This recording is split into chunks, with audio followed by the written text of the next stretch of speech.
Welcome to the Fibromyalgia Podcast. I'm Tami, fibromyalgia coach, author, and founder of the International Fibromyalgia Coaching Institute. The goal of this podcast is to empower you with access to the dream team of experts and coaches I've discovered are key to living the fibro life you love. From the comfort of your own home, and maybe even your pajamas, I'll help you take back control of your life and health. To help out with FibroFog, I always include full show notes and additional resources at fibromyalgiapodcast.com. You're listening to the Fibromyalgia Podcast with Tami, episode 64. Welcome to the Fibromyalgia Podcast. I'm your coach, Tami. And today I am going to be setting aside my regular agenda to bring you an episode based out of my own real life.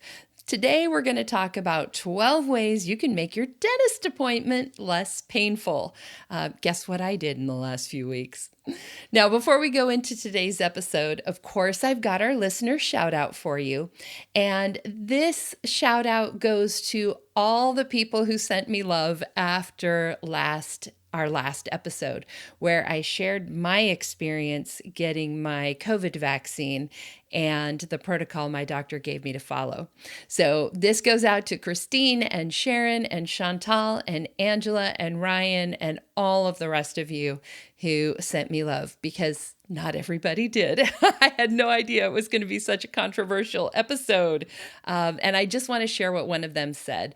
She said, I personally found this podcast very informative. I listened to it this morning before I got my vaccine today. Listening to your podcast made me less anxious about all the side effects that I had conjured up in my head. One shot down and one to go. And thank you so much for that. That is exactly what I was hoping when I shared my experience on our last episode. I think so often we create all kinds of extra stress and trauma in our heads because we don't know what to expect. And I also believe our stories have power. And so sharing our experiences, sharing our stories make all of us stronger. So thank you again for all of you who sent me love, and I really appreciate you guys so much. Now, today is a similar episode. I was actually planning to do something completely different on this episode, but a couple weeks ago, I had a couple dental issues, had to have an emergency appointment with the dentist, and I thought, that'd make a really great episode. So many of us right now have a little bit of nerves around going to the dentist. I mean, we would anyway, right? But a lot of us haven't been to the dentist as regularly as we were going because of things shutting down. I know in my case, my last dentist appointment was actually scheduled for April of 2020. And of course, that was right after everything shut down, so my appointment was canceled to be rescheduled. In that time, since that appointment was scheduled, my dentist retired. A bunch of other things happened. I'm in Seattle now instead of Portland. And so it was just easier not to go than try to go to somebody I didn't know. Seriously, in the middle of Seattle's COVID craziness, having somebody right in your face, literally in your mouth, did not sound like something I wanted to do. I mean, let's be real, it's never anything I want to do. But especially during all of that, it was a perfect excuse, right?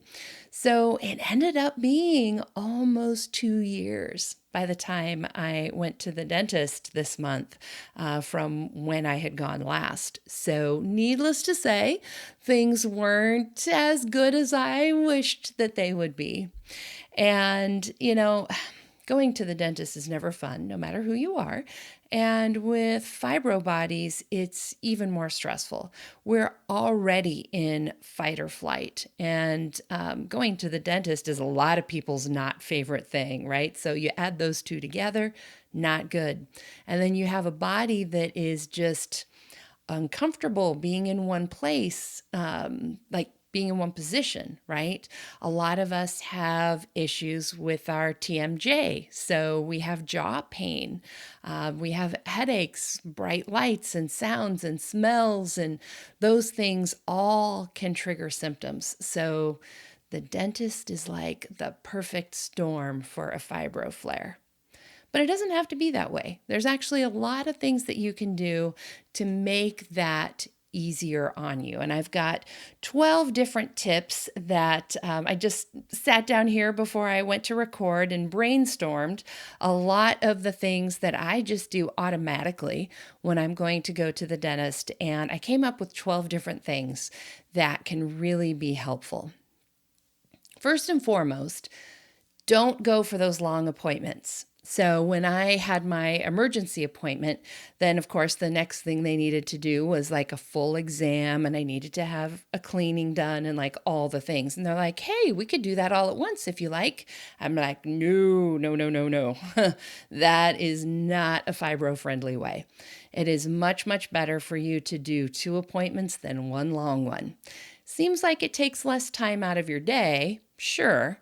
But if one appointment is going to trigger, a big long appointment is going to trigger a longer flare up, how much time is it really taking you away from your life because of the added flare? If you can do shorter appointments, maybe not end up in a flare, even if you have 2 appointments, that's still less time.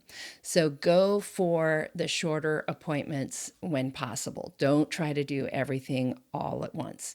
This is especially true if you do have TMJ issues, because your jaw, that jaw joint, is not happy being all stretched open and in a weird position for too long. The other thing to think about, so that was number 1, go for those shorter appointments. Don't do the long ones. Number 2 is to schedule during your best time of day. If you are somebody where morning is not your best time of day, do not schedule a morning appointment. You're already going to be miserable, either because you're getting up early or because you're going to the dentist. So having both whammies at once, like, no good. So schedule it during a time where you feel comfortable going, where you have a good amount of energy.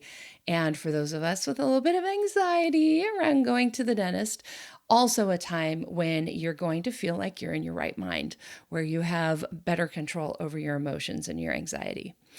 In terms of the dentist's office, you can also ask them when they're not very busy, because all of those sounds and smells and all the extra activity during their busy times can actually ramp up that nervous system and make you more painful, more stressed out, more anxious. Typically, most dentists, midday is a little bit slower first thing in the morning, or at the end of the day towards the, when people are getting out of work, those tend to be a lot busier. So if you can go in the middle of the day, that tends to be a lot slower and a lot calmer in the dentist's office. So then you can be a lot calmer as well. So that's tip number 2, watching when you schedule it, scheduling for your best time of the day and when it's less busy at the dentist's office. Number 3, take some meds before you go. So go ahead and take your pain medication, even though they're going to numb you. Take your pain medication, even though you're just going to have a cleaning. Take your medication, even if it's just an exam and they're not really poking around a lot. If you know that going to the dentist leaves you painful, take some pain meds before you go, and make sure you take them early enough that they're actually on board when you get there. So for most things, that may mean taking them an hour before your appointment, hour and a half, 2 hours before your appointment. So just, check with your doctor, check with your pharmacist, see how much time before you need to take that. Even if they're going to be numbing you up, like the rest of your body could be painful. They're numbing your tooth, but what about your neck and your back and your legs and everything else, right? Go ahead and take something to help you. Of course, if you go to the dentist and you don't have any pain, you can skip this. But for most of us, definitely that can be helpful. Even if it's just something like Tylenol or Advil, do take that. For some of us who have a lot of anxiety going to the dentist, totally consider taking some anti-anxiety meds or supplements. There's things that you can take, whether it's things like GABA or there can be tinctures that you can take that are calming. Xanax, if you've got these tools in your toolbox, it can be helpful to utilize them. You can even ask your doctor or even ask your dentist if this is something that is hugely stressful and makes you really anxious. It doesn't even need to be, where they give you a whole bottle of something. It can just be a couple of things for a specific purpose. Same thing with the pain meds. So take something before you go. Number 4, wear some comfortable clothes. I mean, you're going to be uncomfortable being at the dentist, most likely, if you're like most of us. So why not make your body as comfortable as possible with what you can control? So since you're sitting in the dentist chair, maybe not wear your tight skinny jeans, maybe wear some comfy pants, right? Make sure you're wearing layers. I usually am warm when I start off and then I end up getting cold. So, maybe take a jacket or a sweater or something like that you can wear, and just also consider the psychological comfort, not just physical comfort. Do you have your favorite warm, fuzzy, cuddly, whatever it is? Wear that. Give yourself a little bit of psychological comfort as well as physical comfort while you're going to be in your appointment. That's number 4. Be comfortable. Number 5. This is all about really your neck and your shoulders. When we're at the dentist, we can get very tense. Sometimes we're holding our jaw in a weird position. Sometimes it's just the tension and the stress as they're poking around, right? So number 5, I guess that's number 5, is keep your neck comfortable. One of my dentists, Kelly, she's awesome. The office manager would heat up a neck wrap and give that to me, like a heated rice bag for my neck. Amazing. So that was awesome. But you can also use things like magnesium lotion, Salon Pause patches, Thermacare, Icy Hot, all of those kinds of lotions and potions. You could even bring your own heating pad neck wrap thing heated up to just kind of help keep yourself comfortable. Try to keep your neck muscles and your shoulders from getting too tense, which then can, of course, trigger fibro flares. So, number 5, keep your neck comfortable. Number 6 is to wear headphones. Now, there's a couple of reasons you can use headphones. One is just to help you stay in the zone, right? So playing your favorite music, listening to a podcast, whatever it might be, like listening to something to distract you. Could even be something like guided meditation, like whatever helps, right? The other aspect to this is the noise canceling.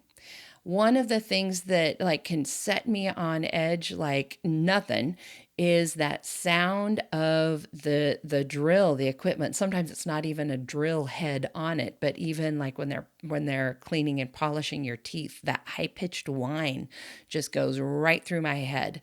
So something like noise canceling can maybe help bring that down a notch, make the sounds a little bit less stimulating and a little bit more comfortable. And then also that aspect of distracting you, helping you to think about something else while they're working on you. So that's number 6. Number 7 is to go ahead and watch that TV, movie, whatever it is that they ask you if you want to watch. A lot of dentists these days will have, TV or a movie playing or something like that you can pay attention to. And again, it's that idea of distraction. If you're watching that and paying attention to that, then that can kind of help calm you down and be a lot less stressful.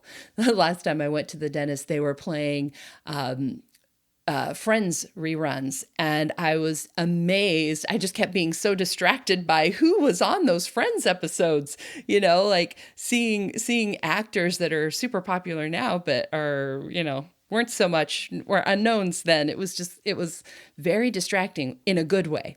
So consider doing that. Number 8, wear sunglasses.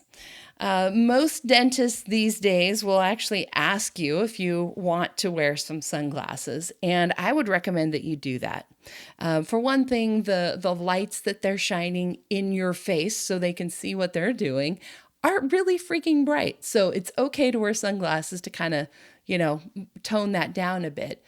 But it also helps those of us who might be sensitive to fluorescent lights or, other sorts of visual stimulation, right? A lot of us are extremely sensitive with our senses, smells, sounds, sights.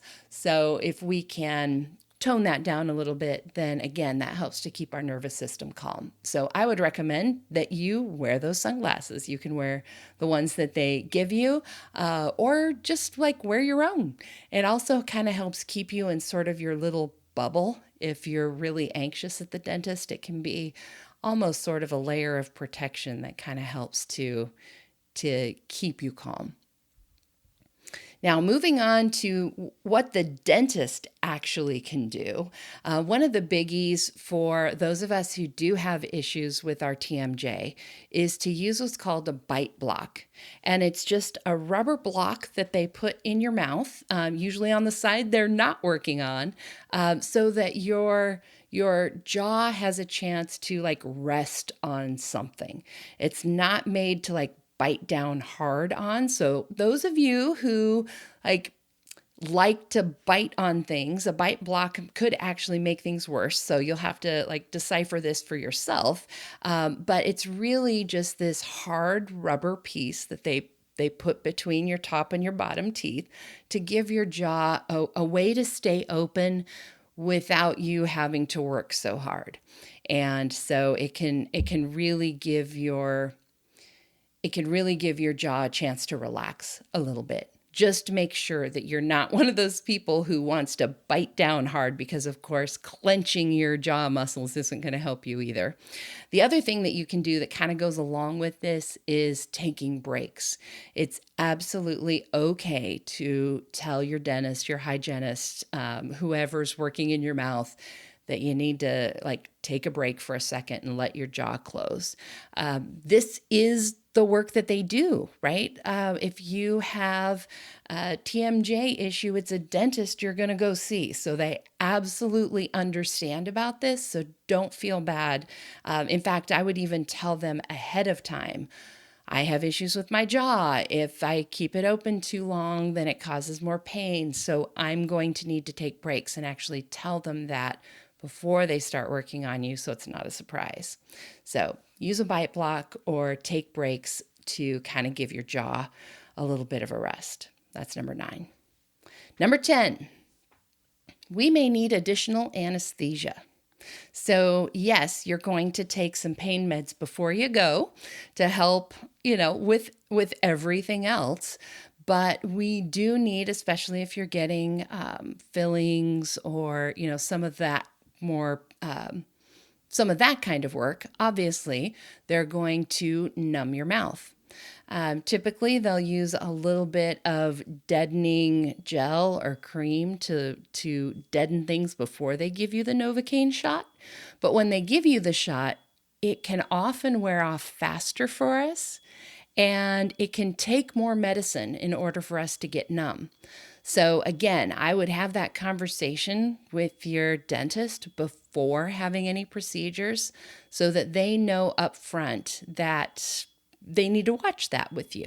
Don't be afraid to tell them if you're starting to hurt, because they can always give you another shot. And one of the things that I've discovered in my history is that there are some nerves in the mouth that they don't always deaden, because most people don't need it, but I do.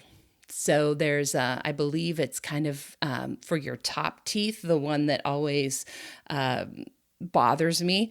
And so I've just learned to tell them ahead of time, hey, look, I know you normally don't do this, but whatever that extra nerve is, you're going to have to deaden it because it bothers me. So we often need additional anesthesia. And so having that conversation before you start can be super, super helpful. So knowing it can wear off faster, knowing that it might take more for you to get numb, and knowing that there may be additional shots that you need to deaden additional nerves.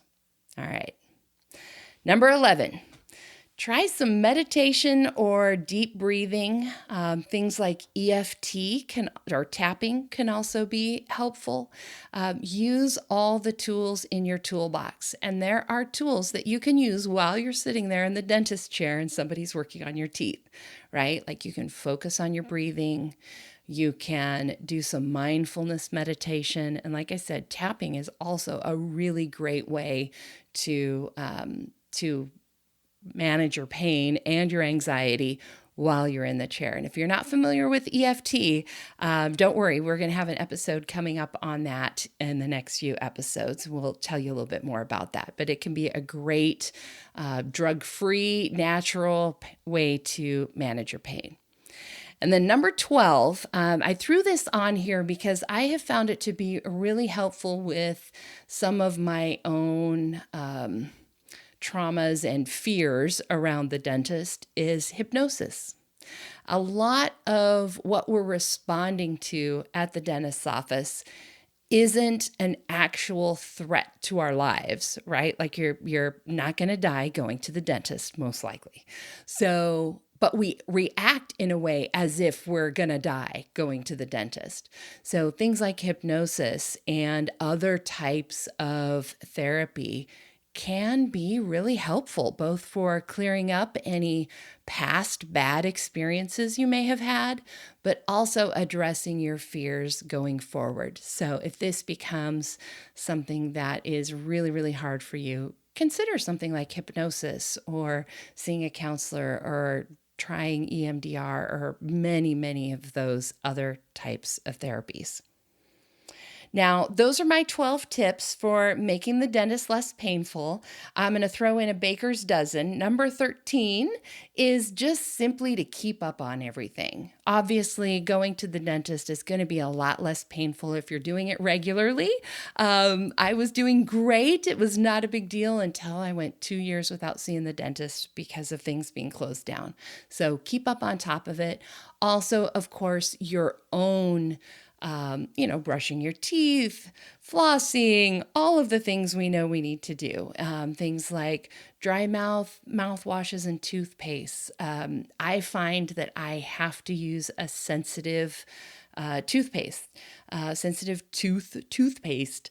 It actually kind of calms everything down. Otherwise, my mouth is more sensitive, even for things like cleanings or an exam. So regularly brushing with something like Sensodyne can really help to calm that down.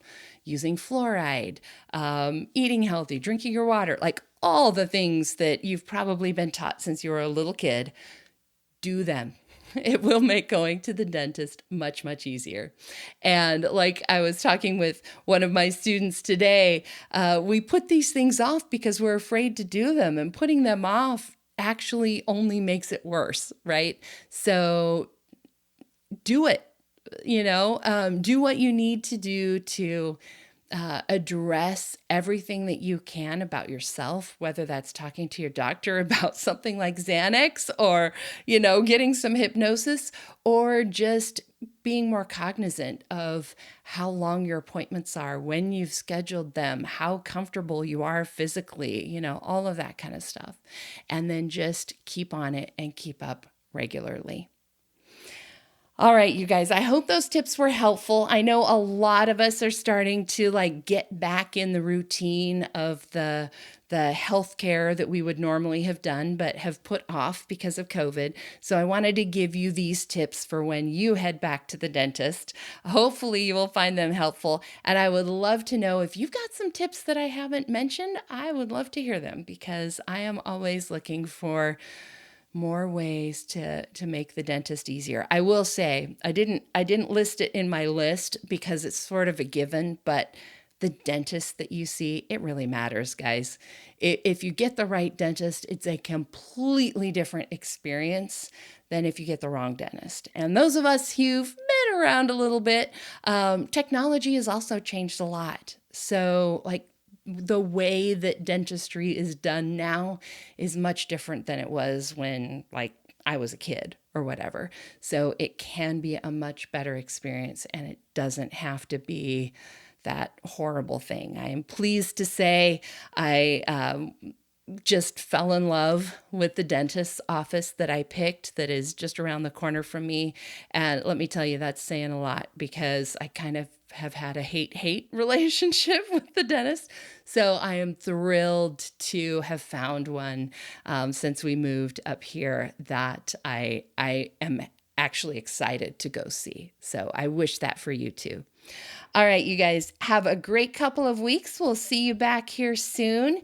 And if there's anything my team and I can do, if we can help you find some more ways to feel better, help you find good providers, figure out how to self-manage a little bit more, we would absolutely love to help you. I have helped lots of clients through exactly what I was talking with you about today, but figuring out how they could make their appointments less painful, more comfortable, and finding those good providers. If you want to connect with me or one of my coaches, you can go to today's show notes. It's fibromyalgiapodcast.com/64. If you want to schedule a consultation directly, you can also go to findafibrocoach.com and you can schedule a consultation with me or one of my coaches. And that wraps up another episode of the Fibromyalgia Podcast. If you're ready to see if working with a fibromyalgia coach can help you feel better faster, visit fibromyalgiapodcast.com where you can schedule a complimentary consultation to explore your options. During this call, we'll discuss your fibromyalgia journey, what your needs and challenges are, and give you recommendations on how to reach your goals the quickest way possible. Thank you for tuning in today, and join us next time as we explore more ways to help you take back control of your life and health. My music and sound editing were done by Daniel Munkus at Subtle Soup Records. Podcast management and creative copy by Sonia Louise of Performance Podcasting.